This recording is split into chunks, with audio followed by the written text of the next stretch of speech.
This morning we're going to continue our conversation about the prayer book. If you have the blue prayer book, turn to page 115. And if you happen to have a chumash on your lap, if you don't have it, I'll read it. But if you happen to have a chumash on your lap, turn to page 452 in the red book in the chumash. So it's if you don't have the blue prayer book, find out where the Shachrit Amidah is. If you have the red prayer book, I don't have one in front of me, but let me know what page is the Shachrit Amidah. That's all I need. What page? 36. There you go. The Shachrit Amidah. Okay? All right. In the Chumash, it's 452. Okay, ready? The philosopher Abraham Joshua Heschel famously said that Judaism is a religion of time, that Judaism is a religion that embraces the sanctification of time, that whereas other faiths embrace the sanctification of space and objects, Judaism is a religion of time, that our great cathedral, the great cathedral of the Jewish people is Shabbat, and the Vatican, as it were, the core central holy place of the Jewish people is Yom Kippur. That a Jew learns to be sensitive to the architecture of time, that a Jew learns to be sensitive to the topography of time, and that we collect sacred moments. He's certainly correct about that, certainly correct. However, there is and was, deep in the heart of Jewish faith, a concept of feeling a sense of sacred space. And I want to try to reiterate that, try to return to that before we get to the prayer book. Sacred space, a holy place, a place where your very presence in that place is sanctification. It's a place where there's a heightened sense of sanctification, a heightened sense of the divine, a heightened sense of reality or truth. And that place is a place of pilgrimage. We were once a people with a sacred place, and we were once a people of pilgrimage. Pilgrimage is a journey undertaken on two levels. It is an internal journey. It is a journey of the soul. It is a journey of the psyche. It is an internal journey from where I am, from who I am, from what I am, to what I aspire to become.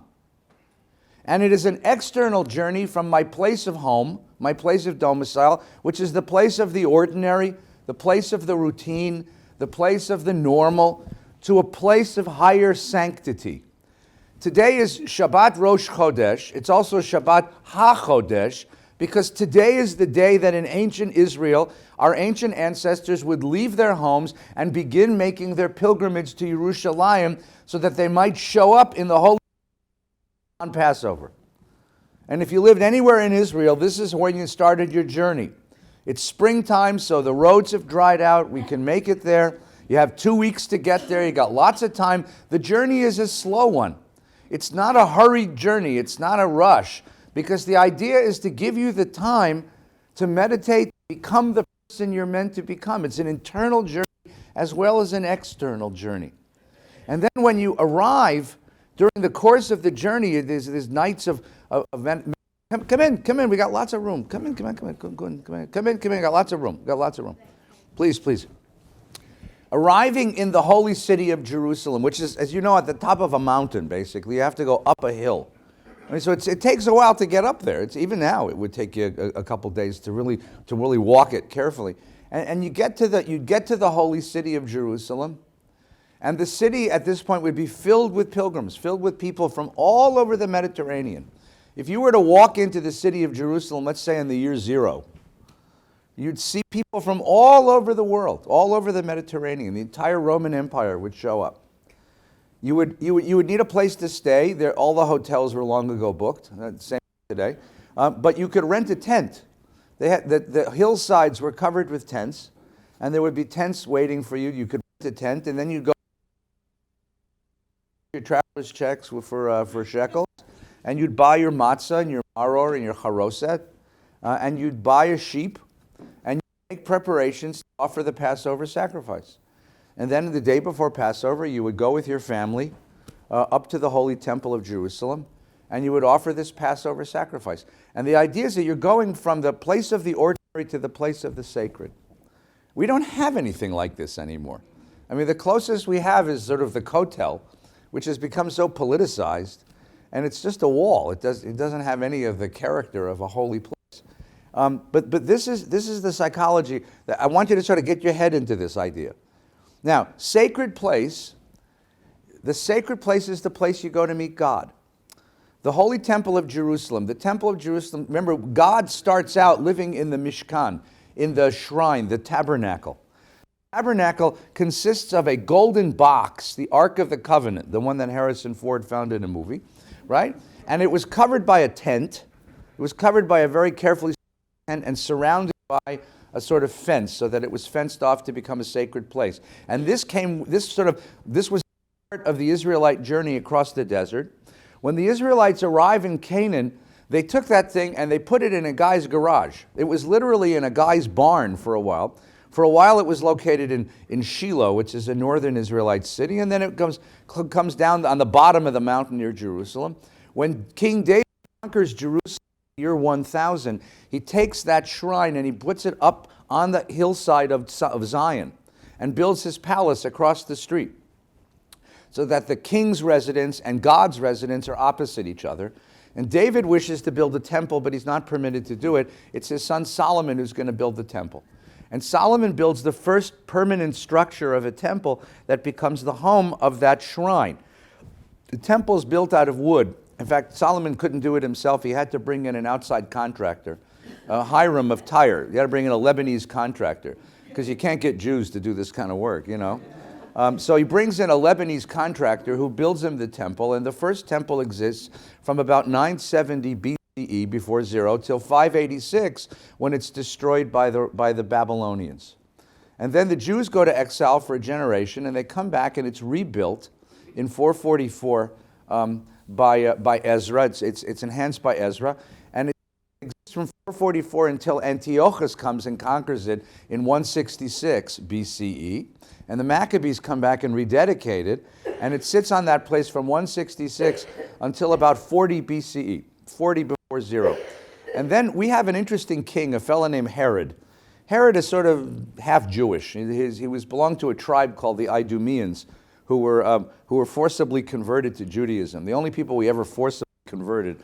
They gave us the present of a megalomaniac named Herod. And Herod is a friend of the Caesars, and Herod is the guy who rebuilds all of ancient Roman Palestine.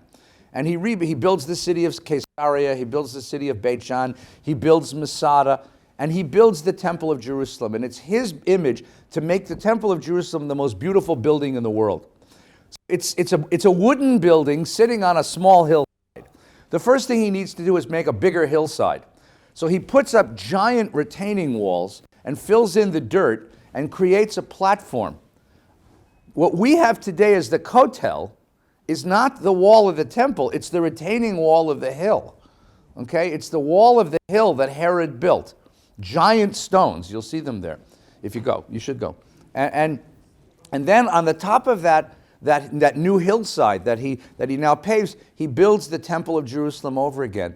And he builds it in the same structure, but a new decoration. It's a cube of white marble.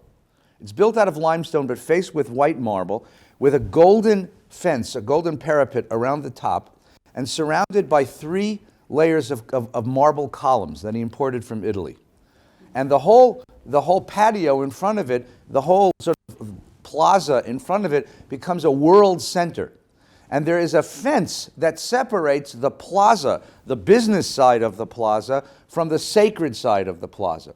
The main part of the plaza is called the Court of the Gentiles, because anybody could come there. And that's where civic business took place.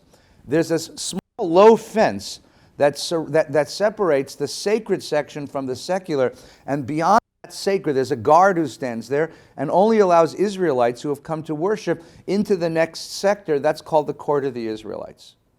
And there, if you were an Israelite coming from the provinces with your family to offer the Passover, you would go to mikveh to purify herself, put on a white gown, climb the steps up, and stand in the court of the Gentiles. They'd be standing in this white, it had white marble flooring, surrounded by 3 columns of colonnades facing the Holy Temple, and you'd see people from every part of the world there. And then you'd walk up to that fence, that opening in the fence, and you'd tell the Levite guard that you'd come to offer the Passover, and he wanted to know, what's your name? And you would give him your name. You would say, I'm Norman Levine. What's your father's name? David. Son of David, of the tribe of Benjamin, who has come all the way from Cleveland, Ohio, to celebrate the Passover.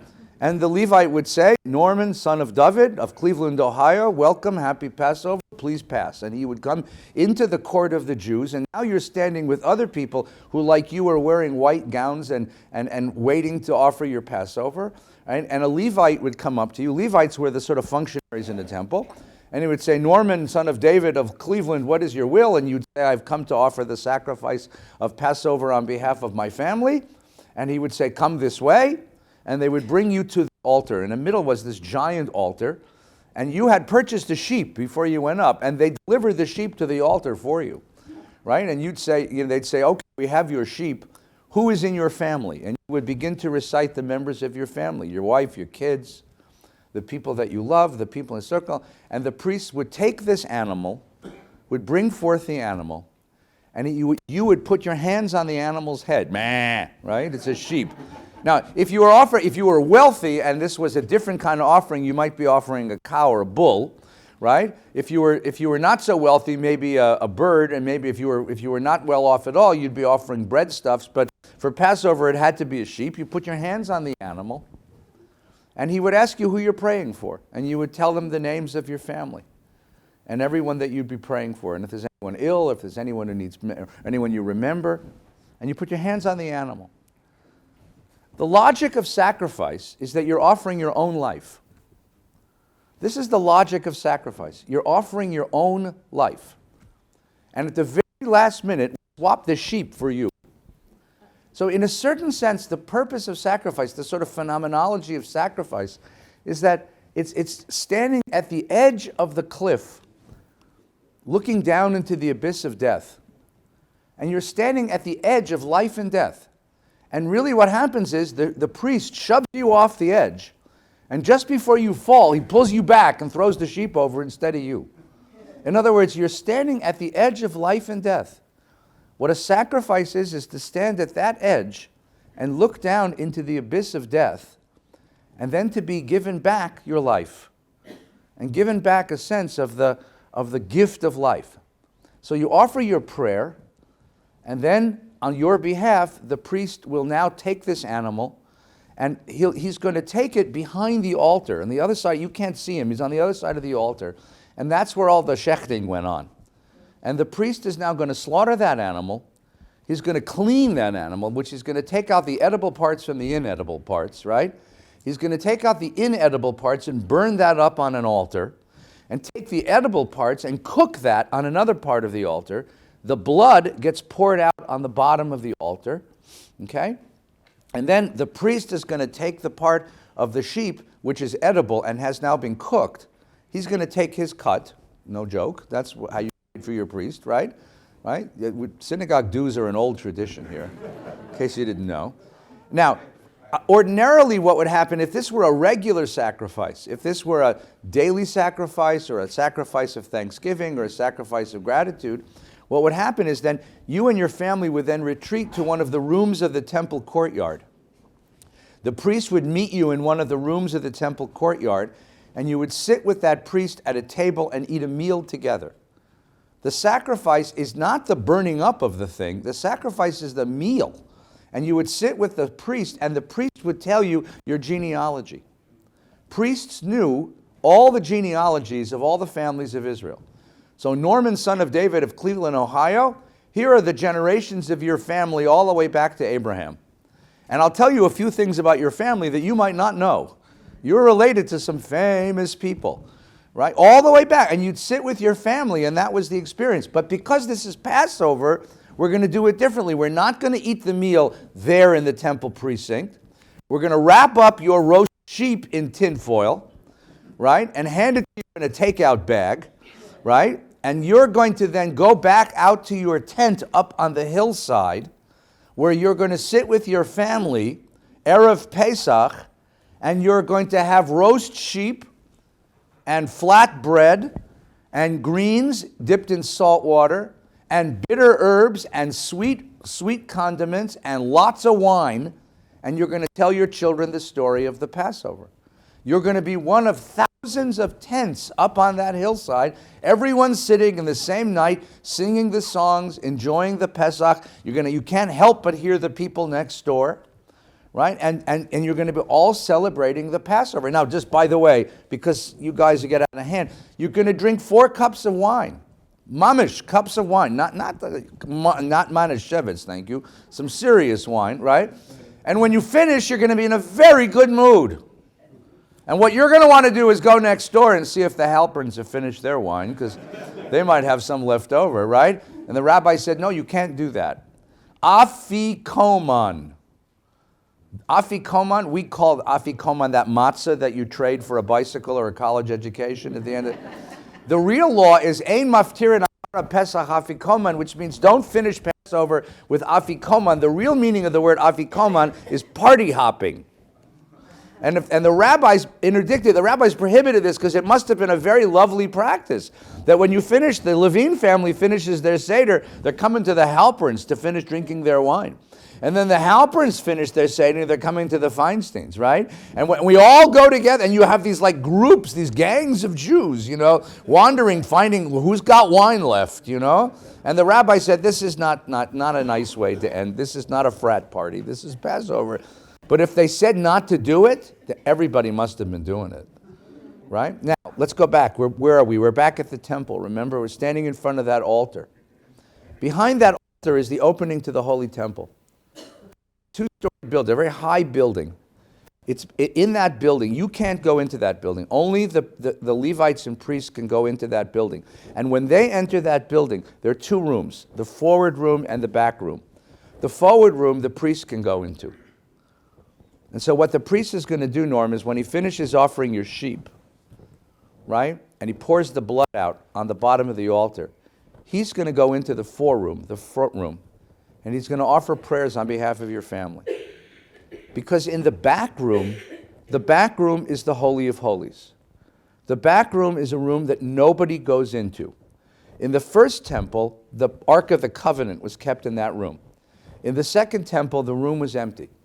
But that room contained the presence of God. That's God's office. Nobody goes into that room except the high priest on Yom Kippur. And he's going to spend a month in preparation, a month in meditation and purification and preparation, so that when he enters that room, and he'll enter that room on Yom Kippur in a cloud of incense smoke, wearing nothing but a white gown, he's going to enter that room, and he wants his thoughts to be pure and purely directed to the welfare of the community. And in order to keep his thoughts from being in any way distracted, he spends a month in meditation and preparation, and then he goes into that room to pray for the welfare of the community. Otherwise, nobody goes into that room, because that's where God lives, and there's something dangerous in that room. There's something holy and sacred in that room. The priest will go to the foreroom, the front room, and there he'll pray for your family. And the prayers will find their way to the back room. They're separated by a curtain, and a curtain that has the images of the kruvim, of the cherubs that were once on the top of the Ark of the Covenant. And then you would take your takeout bag and you would come down and you'd meet your family, and that was the experience. The experience of standing in the presence of God. That's the Holy Temple. That was what the temple was like. That's what the temple was like. In the year 70, the Romans destroyed that temple because the Jews had revolted against the Roman Empire, and the Romans wanted a vivid symbol of what happens if you defy the emperor. So they came and they destroyed the whole thing. The prayer book that we have is a response to that destruction.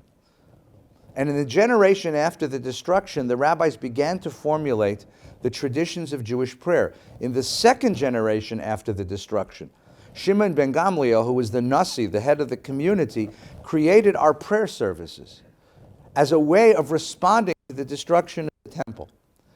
The Shema that we talked about last week, The Shema is the first sort of principal block of Jewish prayer. It functions as a pledge of allegiance, as an entry into Jewish experience. The Amidah prayer, which is the second piece that you'll find in every Jewish service, the Amidah was intended to replace the experience of going up to the temple. So that every time we say an Amidah, what we're effectively doing is making a pilgrimage up to the Holy Temple.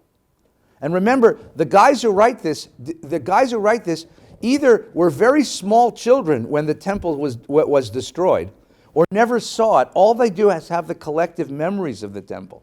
So what they're building on is not the actual temple, but the memories of it, and the stories that they heard from their ancestors, from their parents and their grandparents, about the glory of this place. They're trying to recreate the glory of that experience. The Amidah is a virtual pilgrimage experience.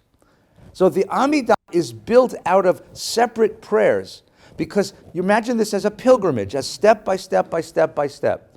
The first three of those prayers and the last three of those prayers are the same every time you say the Amidah. The middle ones change depending on the day. So on Shabbat, there's a middle section that has to do with Shabbat. On Passover, there's a middle section that has to do with Passover. On weekdays, there's a middle section having to do with weekdays, because the middle section represents whatever sacrifice we were going to bring. And there was a different sacrifice brought on Shabbat than brought on weekdays. That makes sense? Right? Because on Shabbat there was an extra sacrifice offered, we actually say the Amidah twice in the morning of Shabbat. We say it in the morning for the normal day, and then we say it later in the morning for the Musaf, which is the extra sacrifice. This becomes a virtual pilgrimage. Okay? Everybody stop and breathe a minute. Okay? All right, questions, comments, concerns, counter sermons? Yes, Douglas. You said that everything was the same in the first three and the last three. Though Yeah. on Shabbos it seems shalom, and during Yeah. They had two different versions of the Shalom prayer. They had two versions, and they want to let go of either one of them. So they use one for the morning and one for the afternoon.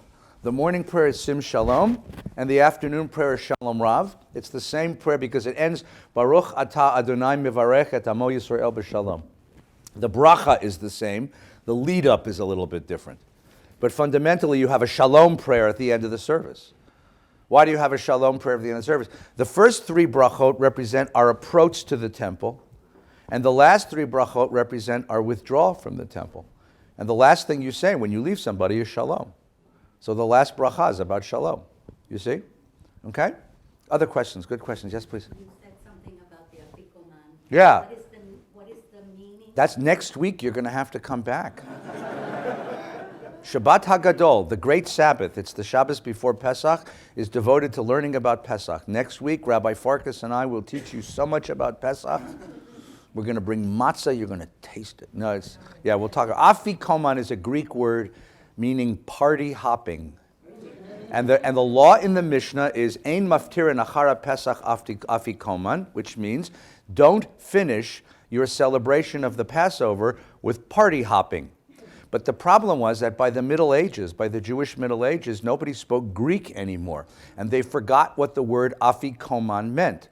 So they made up this silly idea that you should have an extra piece of matzah at the end of the meal to sort of conclude. Well, no, they forgot the whole party hopping idea, because remember, by the Middle Ages, we no longer have a temple.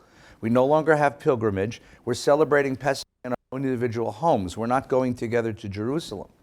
But if you can imagine what Jerusalem was like with 110,000 Jews camped out on the hillsides around Jerusalem, all of them drinking copious amounts of wine.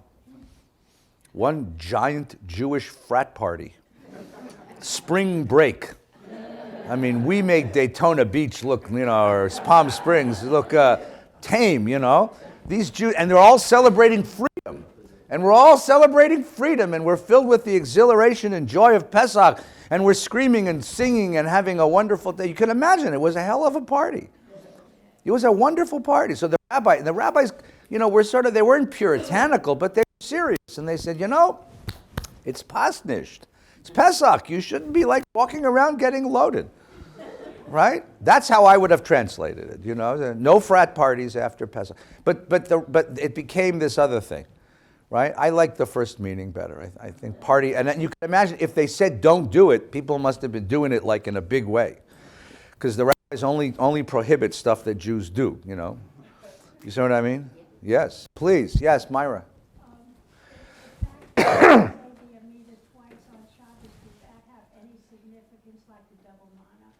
No, it's not double mana. So we did a double sacrifice. You do a morning sacrifice, which was called tamid. Tamid means the daily sacrifice. Good morning. And then you do a separate one, an extra one for Shabbat. You did an extra sacrifice for Shabbat.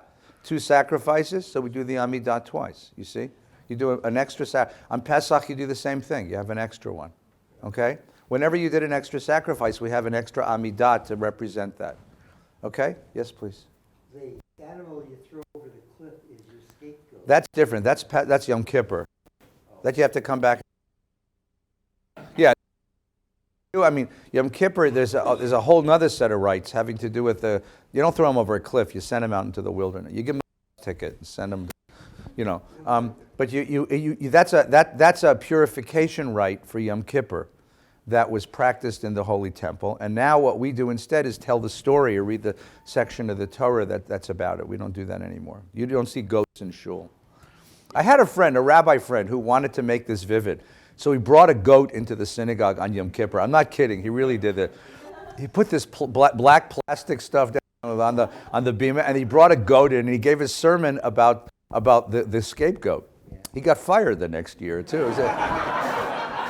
People said, "Vivid, Rabbi, get out of it. Don't bring. Please." Why are there 18 benedictions? Yeah, all right. We'll come to that in a second. Hang on to that question. The answer is the following. Every morning in the Holy Temple there was a sacrifice called the Tamid. And the purpose of the Tamid was the idea of the ethos of the Tamid was that this is the communal collective sacrifice asking God for benevolence on the community for this day. When the rabbi said, okay, how do I represent that? How do I represent that? So they made a long list of blessings. We'll see this in the prayer book. They made a long list of blessings that they believed represented the benevolence, with the goodwill or the good life of the community, and they first made a list of 12 of them. So there were three opening brachot, 3 closing brachot, and 12 middle. That comes to 18, and the prayer was called Shmona Esrei, the 18. And then they added a 19th blessing. They added a 19th blessing against heretics, but they never changed the name of the blessing. So it was still called the Shmona Esrei, 18, even though there's now 19 blessings there. It's sort of like why you have a ball team that started in Minnesota called and you move them to LA where there are no lakes, but you still call them the Lakers, right? Or a ball team that starts in New Orleans called the Jazz, and you move them to Salt Lake City where there's no jazz, but they're still called the Jazz. You know what I'm talking about? So you have a prayer called the Shmona Esrei, which has 19 blessings to it. Because the middle blessings represent the day. And on a normal Monday, there's a lot of things to pray for. Health, well-being, welfare, the community, justice. On Shabbat, we only pray for Shabbat. On Yom Kippur, you only pray for purification. So the middle brachot of the Amidah change depending on the day that we're doing. The opening 3 and the closing 3 are the same. Okay? We'll see this in just a second. Yes, please.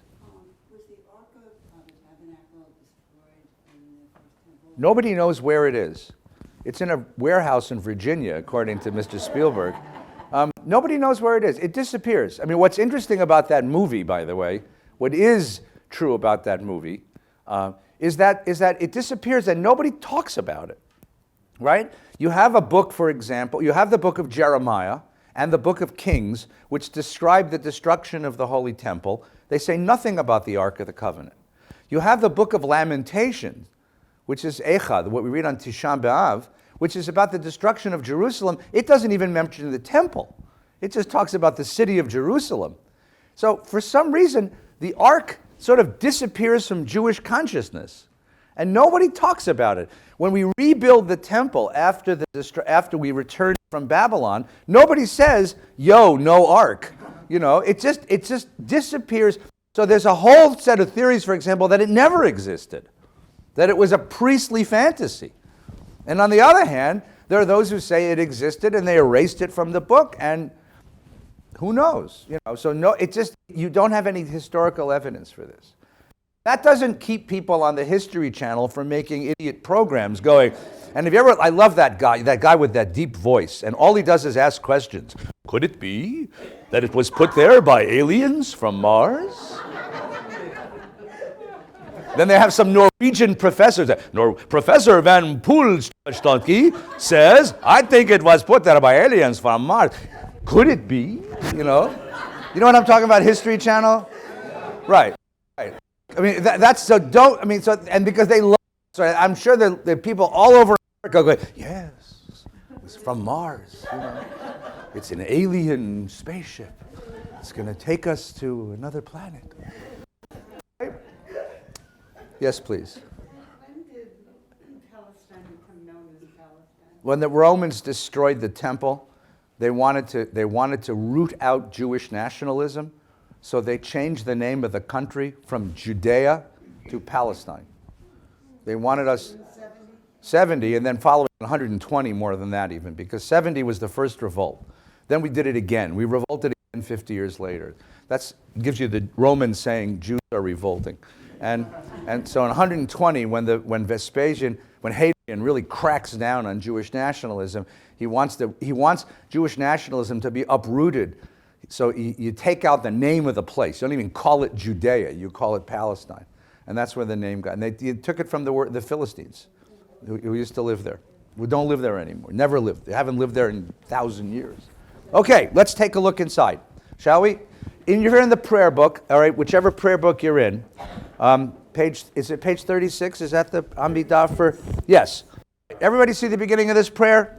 Baruch atah Adonai Eloheinu v'Elokei Avotenu. Blessed is God, our God of our ancestors. You see that? Eloheinu v'Elokei Avotenu. Everybody see what I am? Yeah. You don't see it?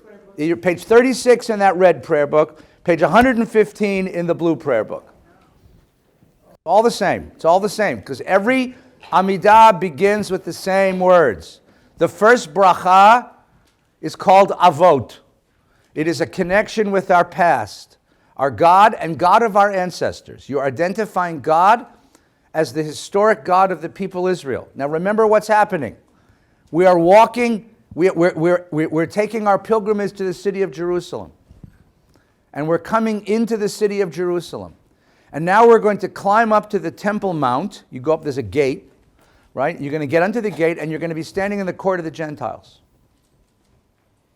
And in the court of the Gentiles, everyone is there. Government officials, people come from all over the world. It was a tourist attraction. It was the most beautiful building. People came to see it.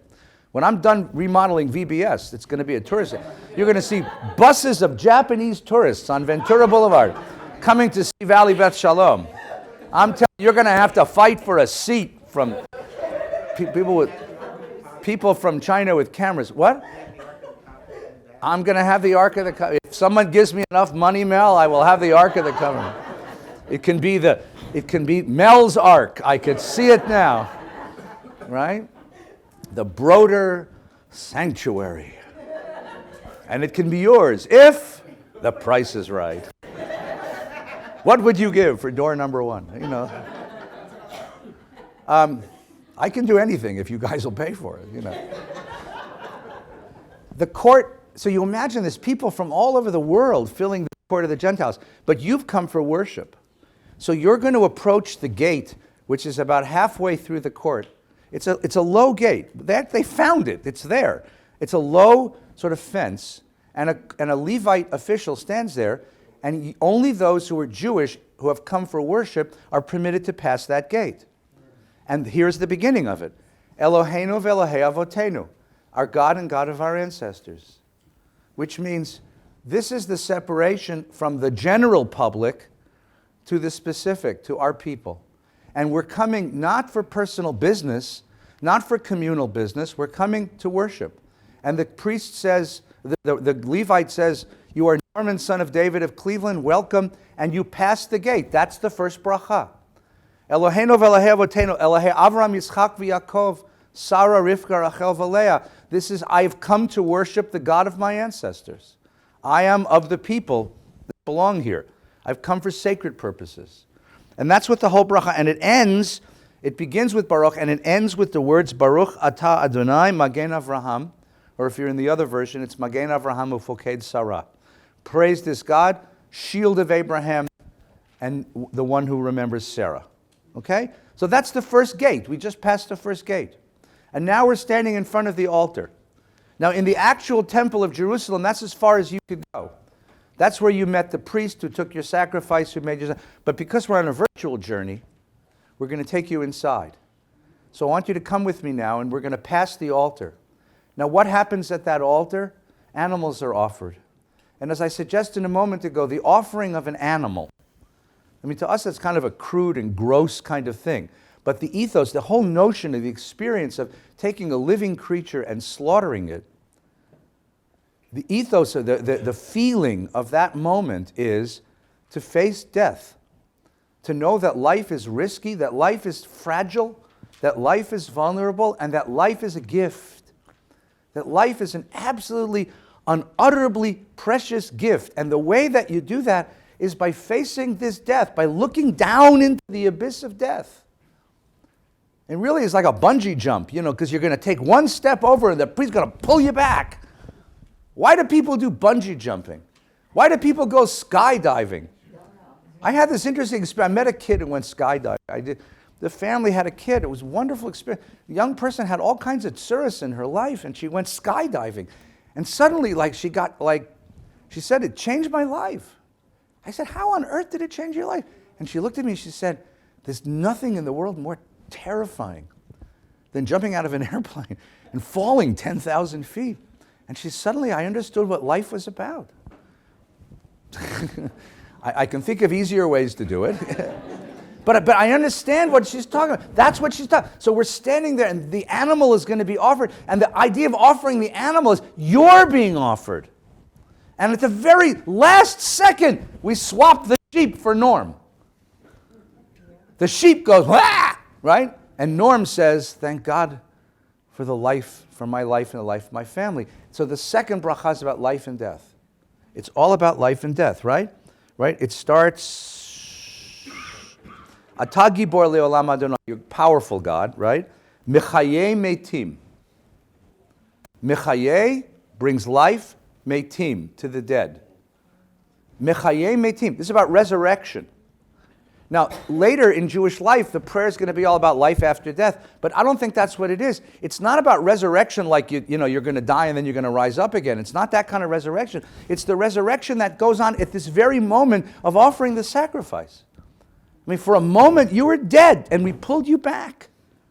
And we pulled you back. There was a TV commercial many, many years ago where a guy says, I was jogging and I had a heart attack and I was flatlined and they came and they saved me with the paddle. And now, he said, now I went and bought life insurance, And I remember watching this TV commercial and I said out loud, I said, schmuck, you were gone. You're on the other side and they brought you back and all you do is think about life. Like, go hug your kids. Like your kids. Go touch the people you love. Go rededicate your life to something deep. Right? Some of us have had that experience. Some of us have been in a place where we weren't sure we were going to make it, and we were brought back, and suddenly you look at the world with very different eyes. We brought you back, Norm. Now, give mechalkel chayim bechesed. Chesed, kindness. God who gives us back life. God who sustains life bechesed. Right? And then the bracha is Baruch Atah Adonai. Right, Mechayeh Meitim. God who redeems the dead to life. Okay? That's because we're standing at the altar in front of the holy temple, experiencing the moment of sacrifice. Now, if you were a Jew in the first century, that's as far as you could have ever gotten. That's already giving you a behind-the-scenes peek. But here's what's wonderful. Because this is a virtual tour, we get to do something that no Jew ever got to do. We're going to go into the temple now. You ready? And we're going to step into the first room, which is the fore room. And that's the room where prayers are offered for the benefit of the family of Israel. And now we're going to do something which nobody except the high priest ever got to do. We're going to step into the Holy of Holies. Hold on, because this is like dangerous, but this is profound. We're going to step into the Holy of Holies. We're going to step into the moment of being at present with God. So if you'll turn to the next prayer, which is called Kedusha. This is the holiest moment in the prayer service because this is the most powerful moment, right? And the rabbis were trying to find words to describe what this moment is like. And they're going to use three verses from the Bible. The first from the prophet Isaiah, the second from the prophet Ezekiel, and the third from the book of Exodus. Okay? The third from the book of Exodus. So the opening here is Nikadesh et shimcha be'olam.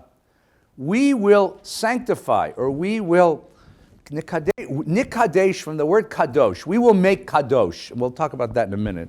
We will make kadosh your name in the world. Kishem shema kishimoto b'shmei marom. In the same way that they do it up in heaven. Now what's he talking about? Three moments in the history of the people of Israel are written into this prayer as if it were a cantata. Let me read you the first one. If you happen to have the Chumash open, it's on page 452. If you don't have a Chumash, I'll read it to you. Don't worry about it. Don't get crazy. Ready? So this is in the 8th century BCE. The temple exists, and the prophet Isaiah is a young man who's taken with his family to the holy temple of Jerusalem. Now, he's there on a holiday, or he's there on a Sabbath, and the temple, they're offering sacrifices, and as you're offering sacrifices were meat. And the fat burns, and when the fat burns, the smoke fills the place. And as the smoke fills the place, you can imagine the sunlight hitting that smoke, and here's what happens. Ready? In the year that King Uzziah died, I beheld my Lord sitting on a high, lofty throne. Let me say that again. He writes in his prophecy, this is Chazon Yeshayahu, this is the vision of the prophet Isaiah. In the year that King Uzziah died, I saw God. Really? On a high and lofty throne. I saw God. And now he explains what he saw. Ready? And the skirts of his robe filled the temple. So what happens? The prophet Isaiah, this young man, has entered the temple. He's standing in the courtyard, right, in front of the altar. There's smoke everywhere. The sunlight hits the smoke. And if sunlight hits these billowing columns of smoke in a certain way, and you look at it in a certain way, it almost looks like the drapery of cloth. You see what I'm talking about?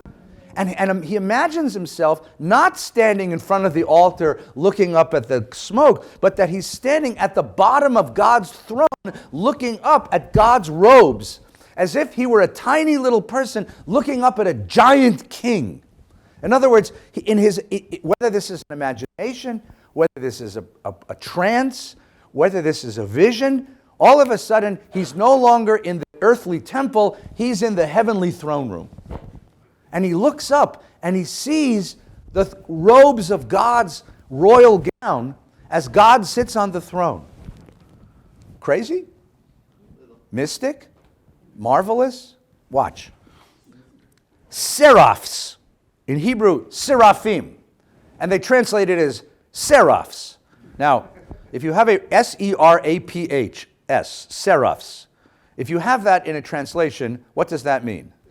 Yes, that's right. There's a Hebrew word that the translator didn't know what it was, so he just rewrote it in English.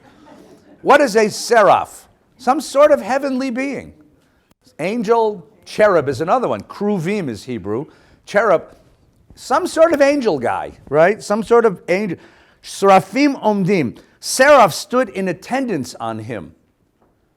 So he looks up and he sees the skirts of God's robe and he sees the throne. He can't see God, but he can see the skirts and he can see and he sees these angels up there. Each of them had 6 wings. 2 he covered his face, 2 he covered his legs, and 2 he would fly. We used to think that this was his imagination. And then in the 19th century, German archaeologists uncovered the gates of the city of Babylon. And on the gates of the city of Babylon, guess what they saw?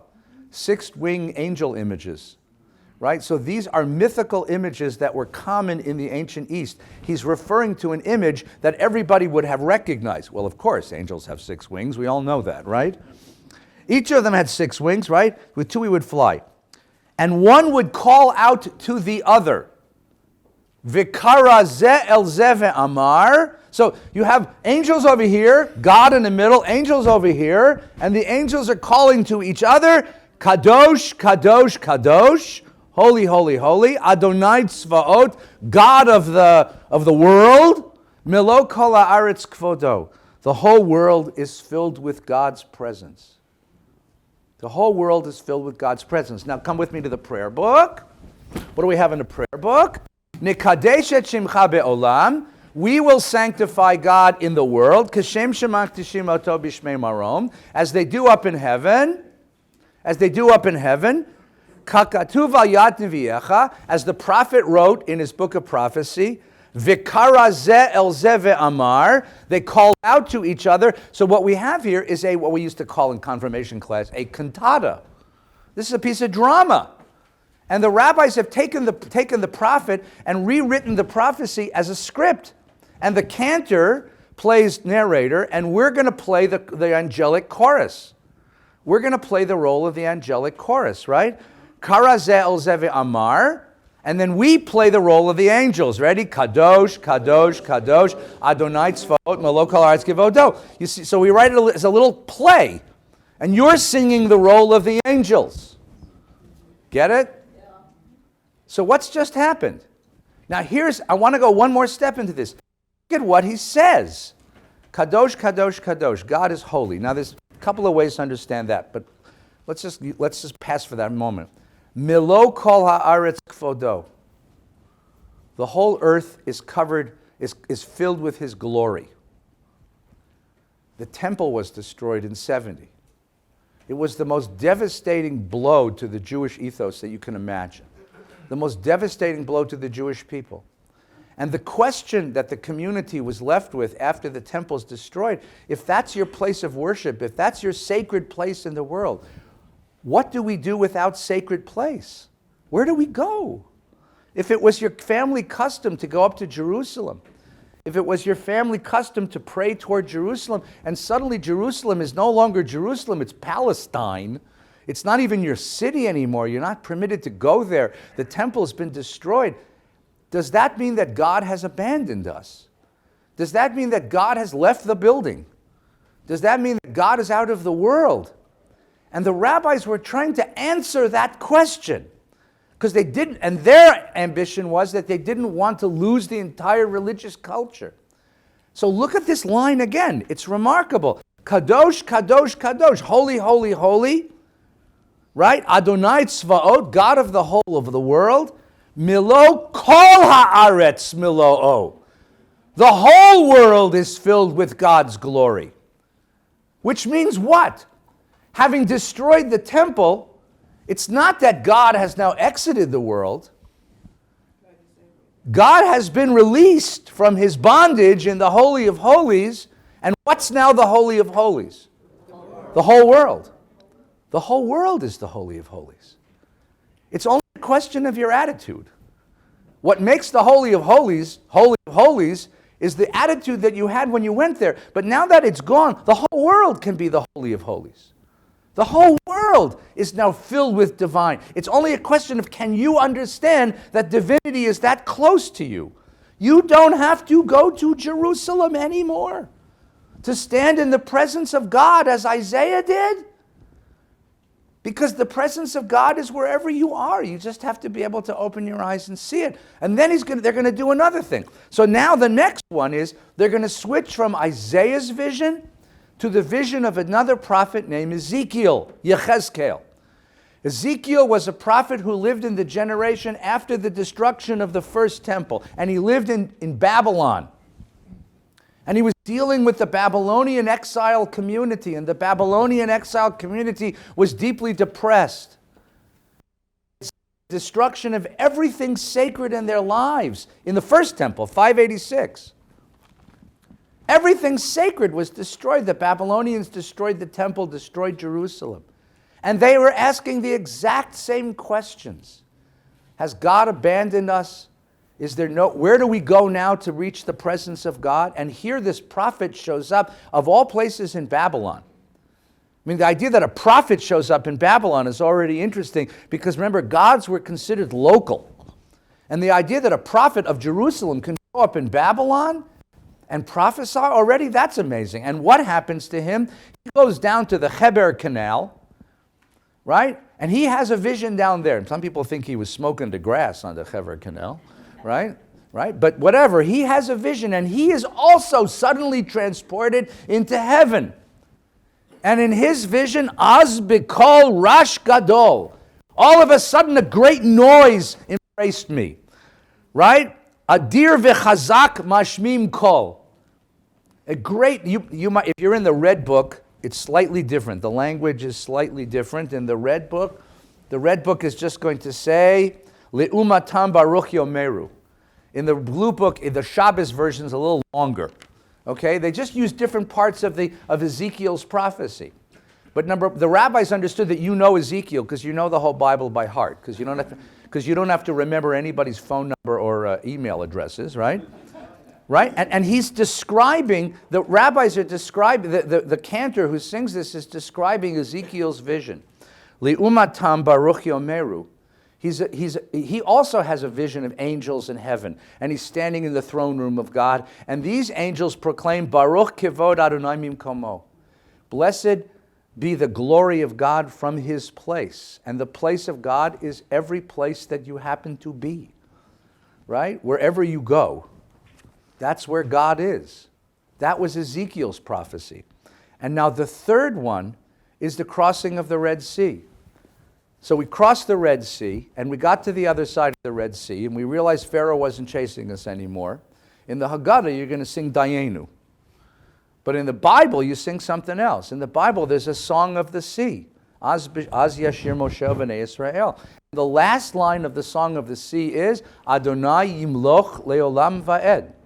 And the midrash that the rabbis told at that moment is, you said that, Adonai Yimloch, God rules forever and ever, because at that moment we saw God. The whole Jewish people saw the presence of God as the sea split. Now, where were we when that happened? We were in Egypt. We were getting out of Egypt. So you have three prophecies.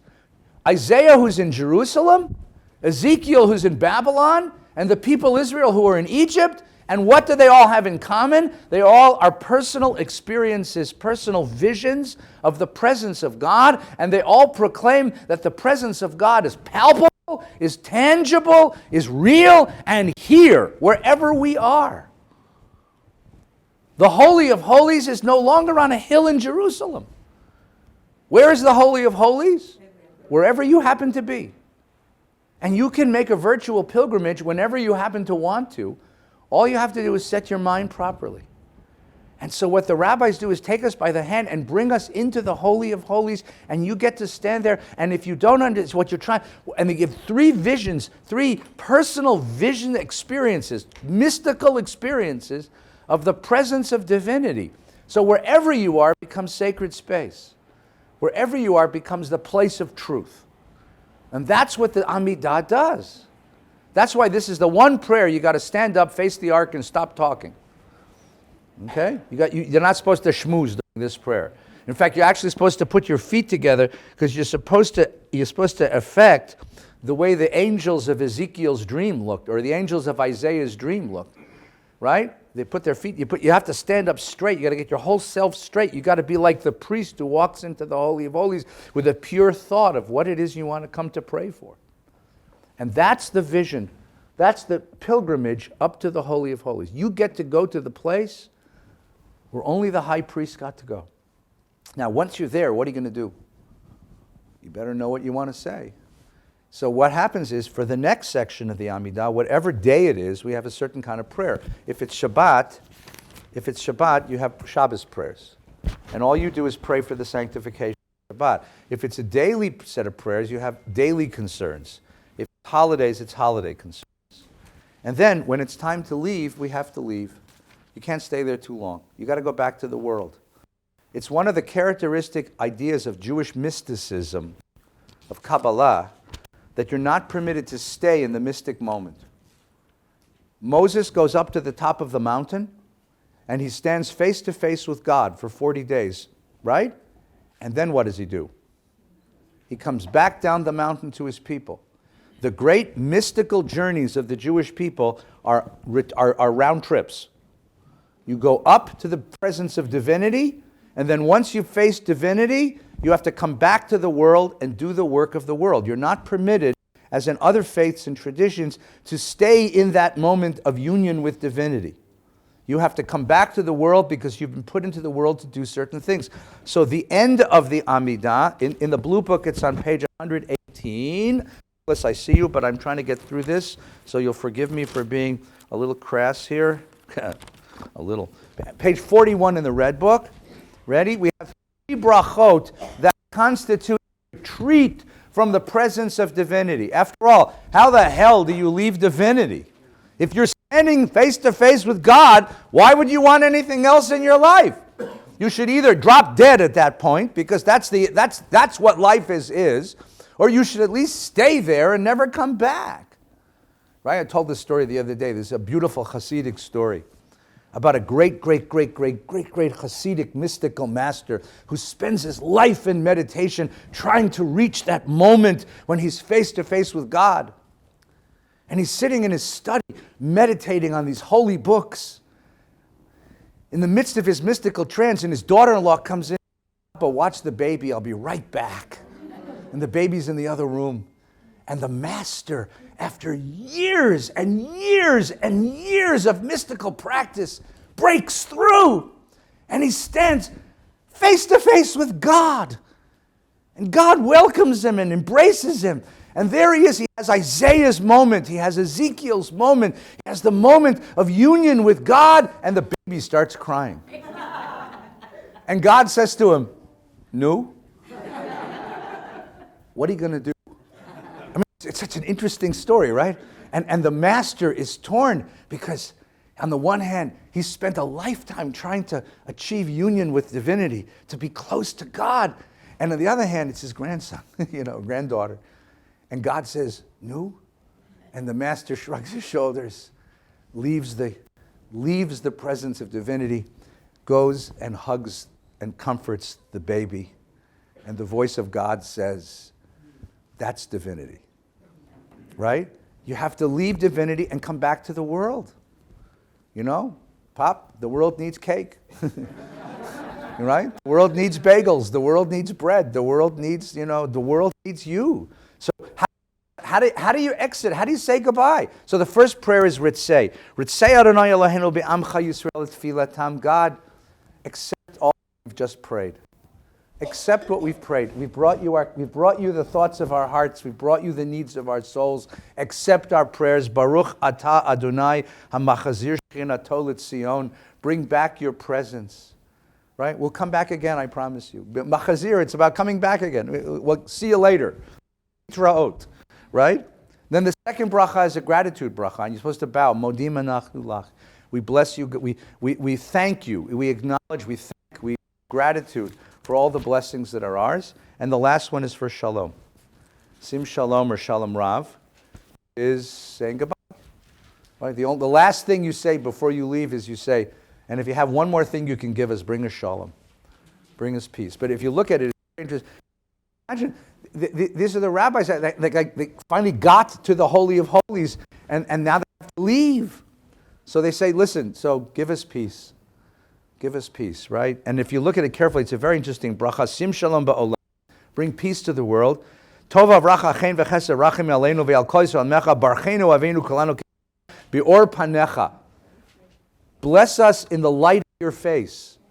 In other words, let this union or communion, this mystical moment we've had, let it be a source of blessing for us, right? Ki bi'or panecha natata lanu torat chaim v'avat chesed. Because the light of your face, the presence of God, gives us what? Torat chaim, a way of life that is life-affirming. Avat chesed, love of kindness, right? Tzedakah, bracha, rachamim, chaim, and shalom. let this moment give us the ethical qualities to bring these qualities to your world, right? And then bless us in every moment. That's how it ends. Baruch atah mechvarech amo Yisrael b'shalom. In other words, give us the capacity to turn this moment into a moment of ethical inspiration. Let it not be just an isolated, mystical moment that lives somewhere in consciousness, but let it be an inspiration for living a certain kind of life. That's the end of the prayer. So we've taken a journey, right? You've taken a journey from the streets of Jerusalem up to the Holy of Holies. You stood in the presence of God. Then you looked at your watch and said, I got to go. I got kids. And you have to back out and go back to the world. But you carry with you Torat Chaim and Avat Chesed, a life-affirming ethic and a sense of deep kindness to the creatures of the world. That's what the Amidah prayer. It's this it's a mystical experience. One scholar, Max Kedushin, called it normal mysticism. It's mysticism because it's this moment of communion with divine, but it's normal because you do it all the time. You do it on a Tuesday. You do it all the time. It's part of the rhythm of life. And it becomes part of the rhythm of life. Yes, all right, go ahead. Question about the choreography of the Kedusha. Oh, the choreography, okay. Why are we on our toes, for each of the Yes, very good. All right, good question. Choreography. So it wasn't enough just to have the words. It wasn't enough to have the words. I don't know if you know that. I was talking to Genevieve. People have bodies. The Jewish tradition forgot that we have bodies, that we are bodies, right? Any tradition that says you're supposed to sit in shul for 3.5 hours forgot that you have a body. Because I'm sorry, but nobody's tuchus can sit for 3.5 hours, right? I flew home from Chicago a couple of weeks ago. I can last maybe an hour, and in coach, if it's in first class, maybe longer. I don't know, but you have a body. I mean, so you remember Rabbi Akiva when he prayed, he danced his prayers, right? So the rabbis couldn't sit still. They couldn't sit still. So you have all this choreography. So when you begin the Amidah, you're supposed to say, Adonai sfatai tiftach ufi yagiti latecha. I'm entering the presence of God. And then you bow, Baruch atah Adonai Eloheinu v'Eloheinu. And then you end that prayer, Baruch atah Adonai Magen Avraham, right? Right? And then when you get to the end, it's Oseh Shalom Romav. You're backing out, right? I think you got to teach us some more yoga or something. I think there's a lot more body work to be done here. But what the rabbi says, when they got to the Kedusha, they're reading this and they're in the moment. Right? If you're in the moment with Isaiah, right? And you have these seraphs whizzing around the shul. Someday I have Phil do this with us, because his wife works at Disneyland, so she could do this for him. You become the seraph. You become a seraph. Now, what's the difference between you and an angel? You have a body. An angel has no body. An angel can fly because it has no weight, it has no mass. So you become an angel. Kadosh, kadosh, kadosh. You see? I'm becoming an angel. I'm becoming an angel. I have no body. I'm flying. I'm flying. It's Peter Pan. I'm flying. I believe in seraphs. I'm flying. And then when you get Baruch Kivada, I want to rise up out of my physicality into the status of an angel because I want to be one of those angels flying around God. You see? That's what it's for. Right? I think there's a lot more. I think we should get dancers in here to teach us a lot more. I think there's a lot more dancing to be done. I think it'd be a better shul if we had, come in comfortable clothes and you went home schwitzing. I think that would be better. You had a good workout. How was shul? Oh my God, they beat the hell out of us today. The boot camp synagogue. How's that? Right? You'd go home with a Yiddish cup and a Geisha tuchas. You'd go home. You'd come home with a Jewish heart. With a Jewish heart, but you'd look like Scarlett Johansson, So how did you get so thin? I started going to Valley Beth Shalom. Wouldn't that be great? Where do you work out? I want to know where your workout is. Oh, Valley Beth Shalom. There is a place called Soul Cycle, which I think is supposed to be very nice at workout, but I think we could do this in shul. Is that why you're building a gym? Absolutely. We're building a holy gym. Listen, you have to bring back the Jewish body. I think someone had a hand up. Yeah, please. So there is a lot of nostalgic literature in the prayer book about the sacrifices. Yeah. Details of this and how Yeah. many ounces of that. Yeah. What would Rambam pray in his prayer? Rambam? Oh, Rambam. You're asking about my buddy. Rambam. Rambam hated sacrifice. Rambam, here's what Maimonides is Rambam. 12th century, the greatest rabbi who ever lived, the greatest Jewish philosopher who ever lived. For him, worship is contemplation. Worship is contemplation. What is contemplation? It's sort of what many people call meditation. To sit quietly, to empty your mind of distracting thoughts, and to think solely about the unity of the universe, the oneness of all, the God who inhabits the heart of reality. For Maimonides, that's what worship is. It's communion with God through the mind. Maimonides says, the problem is nobody can do that. What he means is, nobody can do that but me. That's what he meant, but nobody can do that. He said, so in the early days of the Israelite people, everybody was sacrificing. All over the Near East, people offered sacrifices. So God gave us sacrifices, because that's what people associated with worship. But God never wanted sacrifice. That was for us, not for God. God doesn't need animals. God just wants us to commune with the presence of divinity. So we had sacrifice. Then when the temple was destroyed and sacrifice ended, we took a step upward toward verbal prayer. And verbal prayer is a halfway step between the ugliness of sacrifice, because it's so tangible, and contemplation, which is so sublime. And verbal prayer is sort of in the middle, because it's rehearsed, because it's printed, because it's regular, it's routine. It's not really what contemplation ought to be, but on the other hand, it's not physical like sacrifice. He didn't like physicality. He felt physicality was lower than spirituality. So for Maimonides, it was a halfway step. And so he says, prayer is better than sacrifice, but it's not what it ought to be.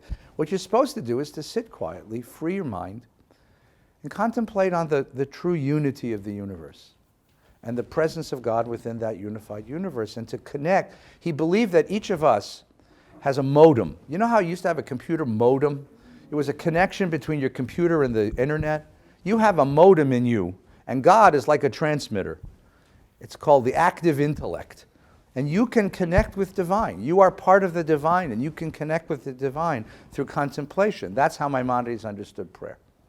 Okay, so for him, this is not bad, but not great. Contemplation is what we really ought to do, but contemplation is very hard to do. I don't know how many of you meditate, but if you try to meditate, I meditated, and the first thing, my phone rings, my nose itches, my belly rumbles, my tush hurts, right? Somebody walks in and needs an appointment with the rabbi, goodbye meditation, So prayer, at least he says, is something you can do. It's not as demanding as contemplation, but it's a halfway step on that direction. That's how Maimonides understood the development of Jewish prayer. Yeah, please. Yeah, that's a very good point. You say the Kedusha when you recite the Amidah out loud. If you don't say it, you do say what's called Me'ein Kedusha. You say a short version. Atah Kadosh v'Shimcha Kadosh b'chol Yilus Baruch Atah He'el Kadosh. You say a short version of the Kedusha when you're saying the Amidah to yourself, but you only say it out loud. And the reason is because sacrifice was a public communal experience. Right? You didn't offer sacrifice on your own. You were not allowed to build an altar in your backyard and offer sacrifice for your family. You had to go to Jerusalem, which was the communal place, and there the priest, who's a communal functionary, offers sacrifice, and no sacrifice was ever offered just for the Levine family. It was offered for the Levine family and all of Israel. Sacrifice is a collective experience, a communal experience in a communal institution by communal functionaries, and therefore the Kedusha can only be said when the community gathers for prayer. When you're by yourself, you can acknowledge the power of Kedusha, but you can't really say the whole thing. You can only do it when you have the public there. Because there's a higher level of Kedusha. Put it this way, the rabbis understood that God is present in a more palpable way when we have a community gathered for prayer. There's certain prayers you can't say. You can't say Kaddish without a minyan.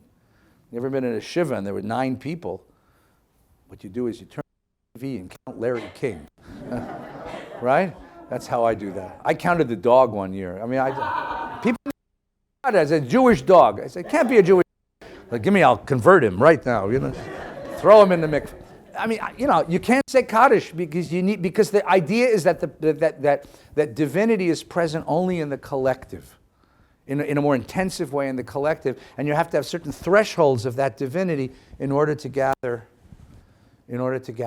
for a certain kind of prayer. All right, we're going to stop now. Next week, Shabbat HaGadol, we're going to talk about Pesach and get you all ready for Pesach. Have a wonderful week. Take care. Shabbat Shalom.